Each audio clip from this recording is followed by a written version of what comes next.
Good morning class 6 students. हम last time chapter number 3 discuss कर रहे थे और आपने रॉ मटेरियल्स के बारे में जाना था और आपने फैंसी वर्ड्स के बारे में जाना था कि ये किस तरह के मतलब ऑब्जेक्ट होते थे, इनका सरफेस कैसा होता था, है ना। और ये आर्टिफिशियली किस तरह प्रोड्यूस्ड होते थे और कुछ स्टोन होते हैं वो नेचुरली होते हैं बट कुछ आर्टिफिशियली मतलब उनको अपने हाथ से बनाया जाना। तो आपने ये पढ़ा था कि फैंसी को यूज़ करते हैं बैंगल्स बनाने में, ईयर रिंग्स बनाने में, छोटे छोटे बर्तन बनाने में। फिर आपने स्पेशलिस्ट लोग के बारे में जाना था कि कुछ स्पेशलिस्ट लोग होते हैं जो कि एक ही टाइप का एक तरह से वर्क करते हैं, ठीक है। फिर आपने सर्च मटेरियल रॉ मटेरियल के बारे में जाना था जिसमें आपने जाना था कि हड़प्पन लोग जो है कई तरह के आइटम्स यूज़ करते थे, कॉपर, टिन, गोल्ड, सिल्वर, और दूर दराज के प्लेसेस से इस तरह का व्यापार करते थे। मतलब प्रीशियस स्टोन्स को ले जाना, और वो जिस जगह ले जाते थे, मान लीजिए कि जो चीज़ लोकली अवेलेबल होती थी वो वो दूसरी जगह एक्सपोर्ट करने ले जाते थे, और उस कोई जगह में अगर वहाँ कोई चीज़ अच्छी मिलती है वो वहाँ से अपने यहाँ लेके आते थे। तो इस तरह से इम्पोर्ट और एक्सपोर्ट का जो है अपना एक पूरा ट्रेड और एक पूरा सिस्टम था उनके पास। रॉ मटेरियल मतलब कच्चा माल की खोज में इधर उधर जाना, चाहे वो फार्मर प्रोड्यूस करे, चाहे वो अच्छा फिनिश यूज़ करने वाले और लोग हों, ट्रेडर्स हों, व्यापारी हों, और इस तरह कई सारे लोग। आपने जाना था कॉपर उन्होंने प्रेजेंट डे पाकिस्तान से लिया था हड़प्पन लोगों ने, और ओमान से भी। ओमान एक जगह है जो अरब साइड में, वेस्ट एशिया में। आपने जाना था वो किस किस तरह के सील मोहर बनाते थे वो अलग चीज़ों से। गोल्ड को वो लोग कर्नाटका से लाए होंगे, और अदर प्रेशियस स्टोन को वो लोग गुजरात, ईरान, अफ़गानिस्तान से लाए होंगे। कॉपर से उन्होंने ब्रोंज़ को प्रोड्यूस किया होगा, प्रेजेंट डे अफ़गानिस्तान, ईरान से वो लोग लाते होंगे। तो मेरे कहने का मतलब आप समझ रहे होंगे कि उन्होंने इम्पोर्ट और एक्सपोर्ट को कितना ज़्यादा बढ़ावा दिया अपने। आप ये चीज़ सोच सकते हैं, मतलब ट्रेड जो है कितना फ्लोरिश है उस टाइम पे, कितना तरक्की की हुई है उन लोगों ने, उनकी लाइफस्टाइल, उनके तरीके, उनके बारे में पढ़ रहे हैं तो आप जाने कि उनका कितना संपन्न थे वो भी अपने टाइम में। आपने इसमें एग्ज़ाम्पल भी कई सारे जाने थे। फिर आपने फूड और सिटीज़ के बारे में जानने की कोशिश की थी। प्रीवियस चैप्टर में भी आपने थोड़ा बहुत उसके बारे में जाना था कि मेहरगढ़ में चावल और इस तरह की गेहूँ वाली इस तरह कई सारी चीज़ें मिली, और ये चीज़ों के बारे में आपने जाना था। अब आप देखेंगे food for people in the cities, शहरों में लोगों के लिए खाने पीने की व्यवस्था या इस तरह की चीज़ें वो कैसे उगाते थे, उन चीज़ों के बारे में आप पढ़ेंगे। ज़रा ध्यान से देखें। यस, तो मतलब वो कैसे थे लोग, किस तरह रहते थे, किस तरह खाना पीने की व्यवस्था करते थे, आप देखें ज़रा उसको यहाँ पे। While people many people lived in the cities, बहुत सारे लोग शहरों में रहते थे, others living in the country side. बेटा जो कंट्री साइड वर्ड होता है वो विलेज के लिए यूज़ करते हैं, ठीक है। कंट्री साइड विलेज एरिया में रहते थे, फसल उगाते थे, grew crops and reared animal, जानवरों को चराते थे। These farmers and herders supplied food to craft person. अभी जो फार्मर लोग थे, हर्डर लोग थे, ये सप्लाई करते थे अपने फूड को क्राफ्ट पर्सन को। क्योंकि उस टाइम में क्या होता था बेटा, जैसे आपने किसी को एक चीज़ दी तो उसके बदले में वो उसी वैल्यू कोई चीज़ आपको देता था। जो मनी का फ्लो है ना, आज के टाइम पे आप कोई भी चीज़ मनी के जरिए खरीद सकते हैं, वो उस टाइम नहीं थी। उस टाइम गुड एक्सचेंज हुआ करता था बेटा। जैसे आपके पास गेहूँ है तो आप किसी मोची को गेहूँ दे के उससे चप्पल खरीद सकते हैं, तो चप्पल वाले को गेहूँ की नीड हो गई, आपको चप्पल की ज़रूरत हो गई। ये एक तरह से उस टाइम गुड एक्सचेंज होता था। स्क्राइब्स वही पर्सन है जो किसी काम को बहुत अच्छे से करने वाले लोग होते हैं, स्किल्ड पर्सन। और जो रूलर्स होते थे सिटी में, मतलब अच्छे खासे जो इस तरह के लोग हैं, और जो क्राफ्ट पर्सन है और स्किल्ड पर्सन है, जो रूलर्स हैं, वो शहरों में रहते थे, उनको सप्लाई किया करते थे ये सारे फार्मर लोग। We know from remains of plant that the Harappan grew wheat, barley, pulses, peas, rice, sesame, linseed and mustard. आपने जाना है कि हड़प्पा में लोग किस किस तरह की चीज़ों को, प्लांट्स को उगाते थे, उनके रिमेन्स जो हैं, अवशेष मिले हैं। इतनी सारी चीज़ों के अवशेष मिले हैं बेटा यहाँ पे। तो यहाँ से एक क्वेश्चन भी रेज होता है कि what types of crops did Harappans people grew, मतलब कौन कौन सी फसलें उगाते थे तो ये उसका यहाँ से आपको बेटा आंसर ही मिलेगा। यस, ये देखिए एक टॉय फ्लो, मतलब एक हल है जो टॉय के आकार में है, लेकिन आप उसको देख सकते हैं। और मतलब ये नुकीला एक तरह से हल है जो उस टाइम यूज़ होता होगा। खिलौने के रूप में बनाया तो गया है, बट ऐसी चीज़ें बनाई गई होंगी तो उस ज़माने में भी रही होंगी। A new tool, the flow, was used to dig the earth for turning the soil and planting seeds.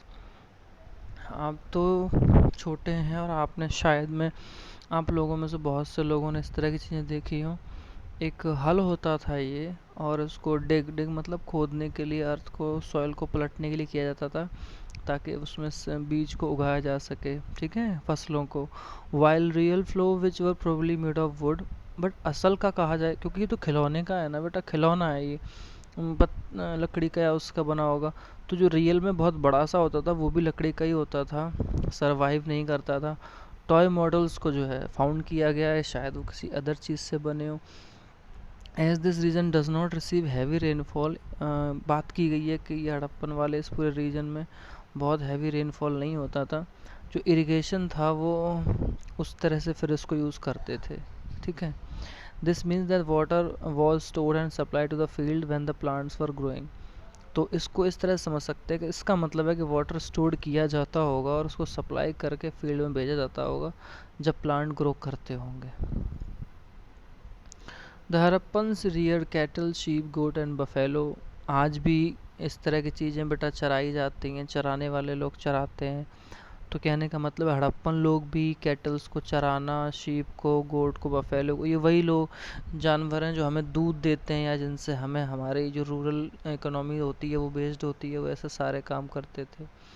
Water and pastures were available around settlement. Settlement का मतलब जहाँ आसपास बेटा आबादी रहने लगती है ना लोगों की, एक पूरा शहर सा एरिया बन जाता है, तो पानी की और इस तरह की चरगाहों वाली जगह जो है वहाँ आसपास अवेलेबल होती थी। However, in the dry summer month, large herd of animal were probably taken to greater distance in search of grass and water. आज हम देखते हैं राजस्थान साइड से और गुजरात साइड से, हमारे यहाँ उत्तर प्रदेश में, हरियाणा में ऐसे चरवाहे, भीड़ चराने वाले, ऊँट चराने वाले लोग जाते हैं झुंडों में, बकरियाँ चलाने वाले। तो वैसा क्यों है? क्योंकि गर्मियों के टाइम पे वाटर और ग्रास की प्रॉब्लम हो जाती है, तो वो इन सब के सर्च में दूर दराज के डिस्टेंस में वो लोग जाते हैं इस चीज़ की खोज में। They also collect fruit likes, वो कई तरह के फ्रूट्स भी कलेक्ट करते हैं, जैसे बेर होता है, बेर शायद आप लोगों ने भी खाए होंगे गांव में कभी। मछलियां पकड़ते थे, जानवरों का शिकार करते थे, और एंटेलोप मतलब एक वन मानुष की तरह ही बेटा एक जानवर होता है, मैं अगर आपको सच कहूँ तो ऐसे जानवरों का वो लोग शिकार किया करते थे जब वो लोग इस तरह की चीज़ों को खोजने बाहर निकलते थे। अब देखिए एक हड़प्पन टाउन की इसमें एक क्लोज़र लुक लिया है जिसमें कहा है कि वो गुजरात में कैसे कैसे टाउन थे उनके बारे में बात की जो, तो आप भी देखें। The city of Dholavira, Dholavira बेटा गुजरात में ही है। Located in Khadir Bet, also spell Bet, मतलब इस बेत को, उसको बेत की तरह भी बोलते हैं। रन ऑफ कच्छ में है बेटा ये शहर। Where there was fresh water and fertile soil, जहाँ कभी फ्रेश वाटर हुआ करता था और फर्टाइल ज़मीन भी थी, मतलब उपजाऊ। आज रन ऑफ कच्छ बेटा एक डेजर्ट है, वाइट है पूरी ज़मीन, वाइट चूना जैसी, और वहाँ कुछ उगता नहीं है, ठीक है। तो वहाँ कभी कहते हैं कि फ्रेश वाटर और फर्टाइल सॉइल हुआ करती थी। Unlike some of the other Harappan cities, जैसे और हड़प्पन सिटीज़ की बात करें जो कि डिवाइडेड हुआ करती थी 2 पार्ट में। आपको याद है ना वो अपर वाला पार्ट वेस्ट में और ईस्ट में बड़ा वाला पार्ट जिसमें नॉर्मल लोग रहा करते थे और यहाँ राजा लोग रहा करते थे। तो वैसे ही धौलावीरा भी जो है वो 3 पार्ट्स में डिवाइडेड था। Each part was surrounded with massive stone walls, और कहते हैं कि तीनों पार्ट अलग अलग स्टोन की दीवारों से घिरे हुए थे। विद एंट्रेंस थ्रू गेटवेज, और इनमें अलग अलग बेटा छोटे छोटे गेट्स थे, ये भी बात कही गई है। There were also a large open area in the settlement, settlement मतलब जहाँ पे पूरी आबादी जो है सच आके ठहरने लगती थी, वहाँ पे आसपास लार्ज ओपन एरिया भी होते थे, खुले मैदान टाइप, जहाँ पे public ceremony could be held. मतलब पब्लिक सेरेमनी समझते हैं आप लोग, बारात आना, पूजा पाठ, भागवत, ऐसे दावत करना, ऐसे बड़े बड़े जो प्रोग्राम्स होते हैं वो वहाँ होते थे। Other finds include large letters of the Harappan script that were carved out of white stone and perhaps inlaid in wood। कहते हैं कि मिट्टी से मतलब ढके हुए उनमें वाइट स्टोन से बने हुए इस तरह के कई सारे लार्ज लेटर्स मिले हैं वहाँ पे, जिससे कि पता चलता है वहाँ पे किस चीज़ के बारे में। This is a unique find as generally Harappan writing has been found on small objects such as seals. ये जैसे सील आपने ऊपर देखी थी ना, उस पर कुछ कुछ राइटिंग्स में ऊपर लिखा होता था, फिर नीचे घोड़ा बना है, कुछ और मोहर बनी है। तो ये यूनिक स्टाइल था, तो जनरली हड़प्पा राइटिंग में हर जगह फाउंड हुआ है, सील के रूप में भी फाउंड हुआ है वहाँ पे। तो ये तो थी बेटा धौलावीरा की कहानी। एक अदर सिटी देखें, the city of Lothal. Lothal भी एक शहर गुजरात में ही है। Stood beside a tributary of the Sabarmati in Gujarat. एक साबरमती नदी की एक ट्रिब्यूटरी है। ट्रिब्यूटरी समझते हैं आप, सहायक नदी, जो गल्फ ऑफ खंबात के बहुत क्लोज है, वहाँ पे है ये शहर Lothal. It was situated near areas where raw material such as semi precious stones were easily available. Khambhat की खाड़ी के पास साबरमती की ट्रिब्यूटरी पे लोथल शहर था बेटा। और ये जो इसके आसपास का इलाका था वहाँ रॉ मटेरियल, कच्चा माल बहुत होता था, जैसे कि बहुत सारे प्रीशियस स्टोन जो आसानी से मिल जाते थे। This was an important centre for making objects out of stone. और इस तरह से लोथल एक इस तरह के स्टोन से ऑब्जेक्ट बनाने वाला एक शहर बन गया। शेल एंड मेटल, पत्थरों से और मेटल से भी बनने वाली चीज़ें वहाँ मिलती थी। There was also store house in the city. एक स्टोर हाउस भी मिला है वहाँ पे। Many seals and sealings in the impression of seals on clay were found on the store house.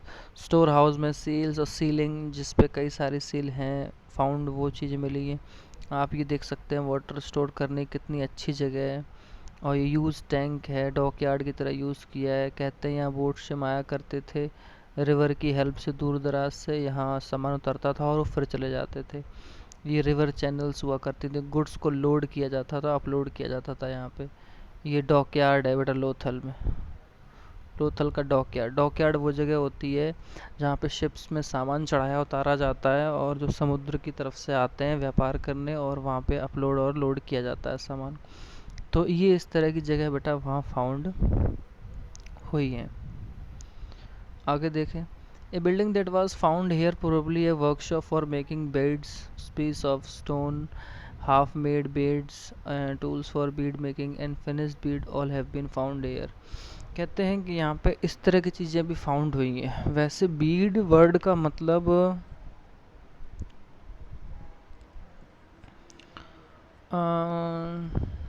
Beed का हिंदी मीनिंग तो मुझे नहीं समझ में आ रहा है, बट स्टोन से बने हुए पीसेस से हाफ बने हुए बीड और टोल से बीड मेकिंग होती थी, और अदर तरह के जितने भी बीड्स को फिनिश करने वाले वर्क होते थे वो यहाँ बेटा पाए गए हैं। ये सील्स और सीलिंग की बात की है, ज़रा देखें तो आप, ये यहाँ हेडिंग है और देखिए सील्स और सीलिंग क्या है। ये देखिए इस तरह की सील हुआ करती थी बेटा।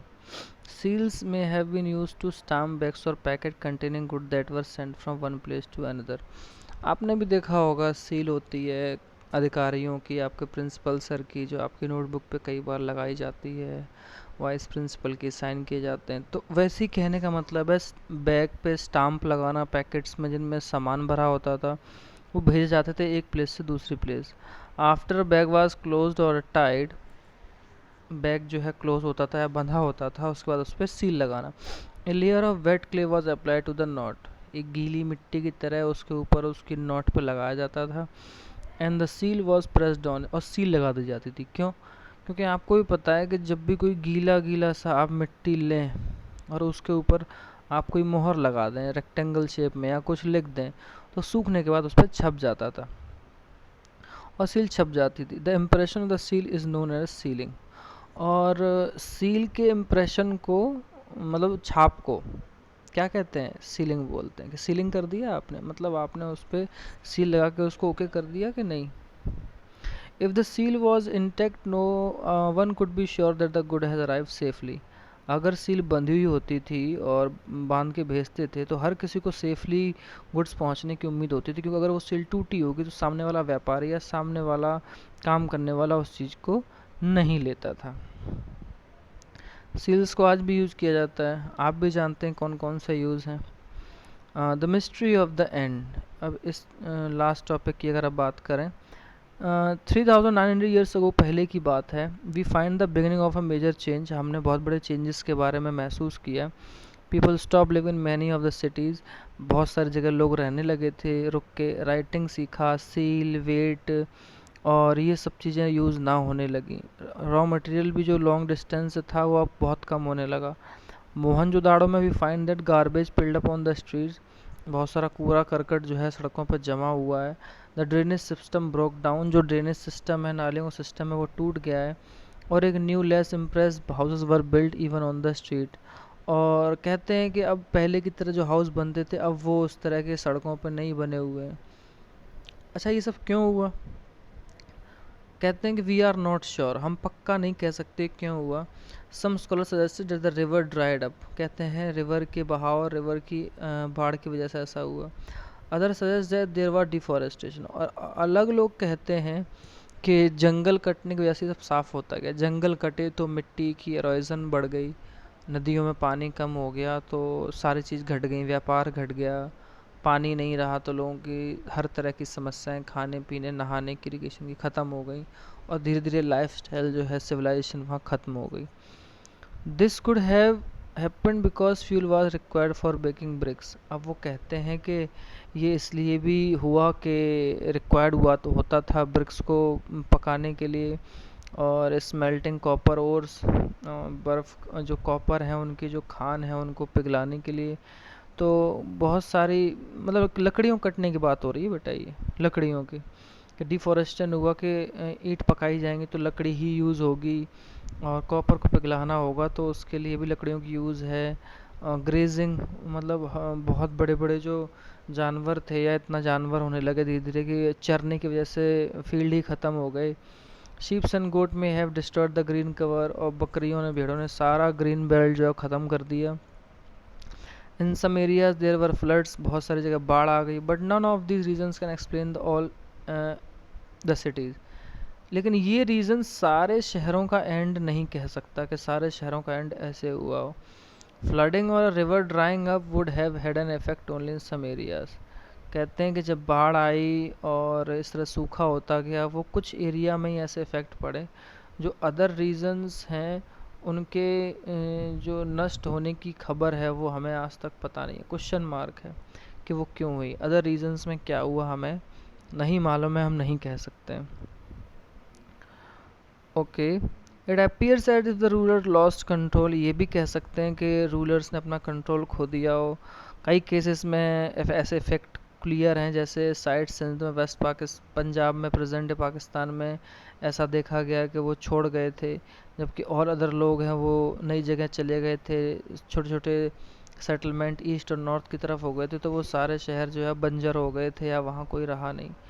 और नए शहर जो बने थे वो 14 साल के बाद बने, यानी कि 39 ईयर्स अगो की अगर कहानी आप पढ़ेंगे, हड़प्पा और मोहनजोदाड़ो के बारे में आप पढ़ रहे थे, तो इसमें से 14 ईयर के बाद, यानी कि लगभग कितना हो गया बेटा, 2500 साल के बाद ये शहर, नए शहर बनना शुरू हुए। इतने साल लग जाते हैं, और इसको आप लेटरली चैप्टर नंबर 5 और 8 में पढ़ेंगे।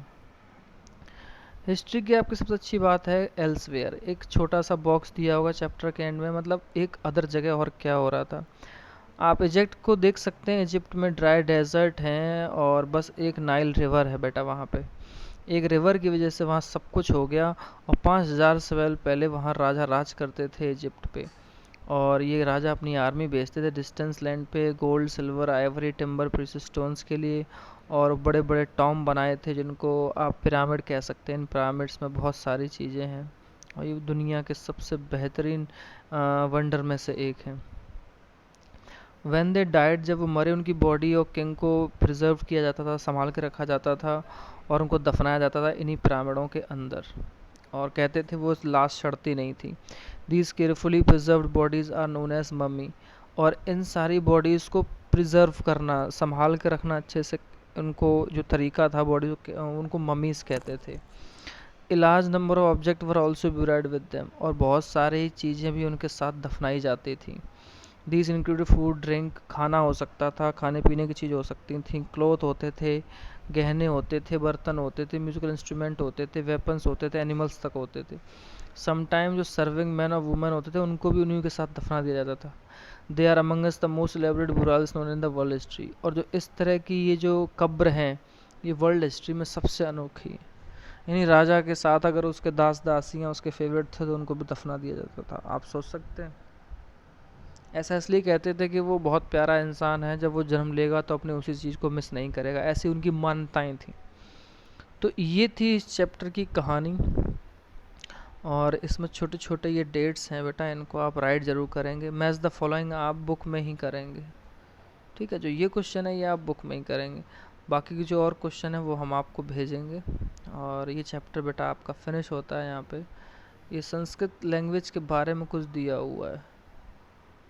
ओके, आई थिंक ये चैप्टर भी फिनिश नहीं हुआ है बेटा, सॉरी। मुझे नहीं लगता ये चैप्टर फिनिश हुआ है, क्योंकि ये तो कुछ और ही जा रहा है। No no no no, sorry, ये तो कुछ और गया। वेट, चैप्टर तो यहाँ फिनिश हो गया था, फिर ये कहाँ से स्टार्ट हो गया? बेटा कुछ मिसिंग है, क्योंकि इस पेज के बाद अगर आप बात करें इस पेज की, तो ये 36 पेज बेटा स्टार्ट हो गया, ठीक है। ये इसमें नहीं है, ये न्यू चैप्टर आपका बेटा स्टार्ट होगा। ओके, मुझे लगता है ये प्रिंटिंग में मिस्टेक है इस तरह की, ठीक है। हम ध्यान देंगे, हम नए चैप्टर को स्टार्ट करेंगे। जो आज के क्वेश्चन आंसर हैं वो आपको टाइम से भेज दिए जाएंगे, और मैं सोच रहा हूँ कि कल या परसों आपका एक और क्लास टेस्ट ले लिया जाए, ठीक है। तो क्लास टेस्ट सरप्राइज़ की तरह ही होगा, वही कोर्स है जो पुराना है, उन्हीं में से क्वेश्चन दिए जाएंगे। और मैं सोच रहा हूँ लेने की, आप कंफर्म करके मुझे मैसेज कर दें। अगर आप मुझे मैसेज कर देंगे सर टेस्ट ले लीजिए, तो फिर मैं टेस्ट ले लूँगा। आप मुझे मैसेज कर दें व्हाट्सएप पे, ज़्यादा से ज़्यादा बच्चे, और बता दें, ग्रुप में भी बता सकते हैं, तो जिससे कि मैं पता। और आप लोग चैप्टर के नेम भी बता सकते हैं कि सेकंड चैप्टर है ज्योग्राफी का, सेकंड चैप्टर है हिस्ट्री का, तो एक क्लास टेस्ट और हो जाएगा। तो आप लोग प्लीज़ मुझे बताएं, और तो मुझे भी अच्छा लगेगा। Thank you class, have a good day.